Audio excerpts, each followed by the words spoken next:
और इस उनाडे Hashirama Senju की पोती होने के बावजूद किसी काम की नहीं है। अच्छा yo what's up guys, welcome back to.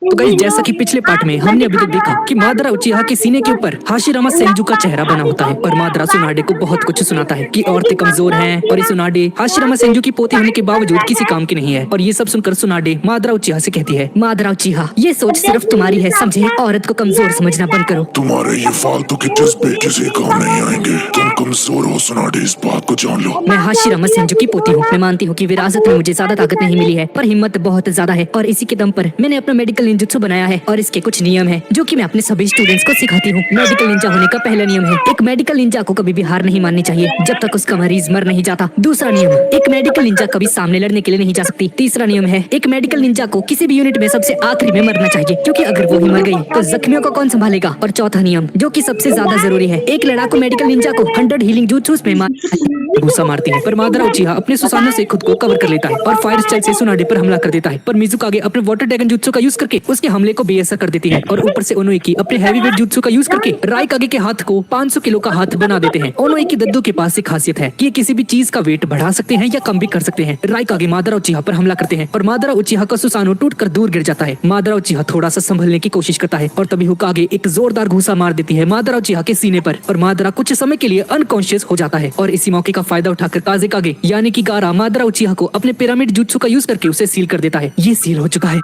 तो कागे को कुछ भी समझ में नहीं आता।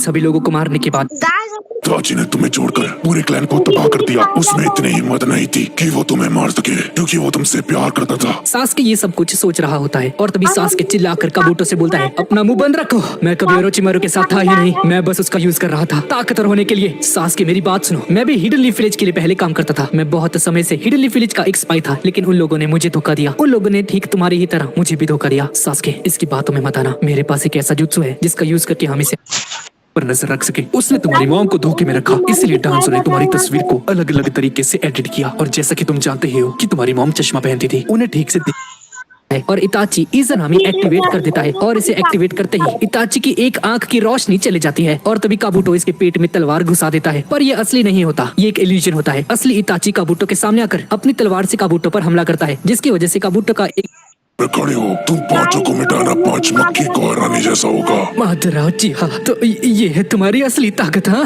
इसका मतलब है तुम अभी तक रुके हुए थे। दुश्मन को चौंकाना मादरा उचिहा की पुरानी आदत है। वैसे भी तुम 5 मरने चाह रहे हो मेरे हाथों से। नहीं, हम जीतेंगे। या तो हम जीतेंगे या ये पूरी दुनिया खत्म हो जाएगी। हम इतने पास आकर हार नहीं सकते। ध्यान से देखो न। आखिर आप मुझसे क्या चाहते हैं? तुम एक उचिहा हो इताची। मैं चाहता हूँ कि विलेज को तबाह करने में तुम हमारा साथ दो। पिताजी मांगी है और उस दूसरी दुनिया में चली जाती है और अब सासके फिर से पूरी तरह से अकेला हो चुका है और इताची हमेशा के लिए इस सीरीज से चला जाता है। RIP इताची उचिहा। गाइस, हम लोग का वीडियो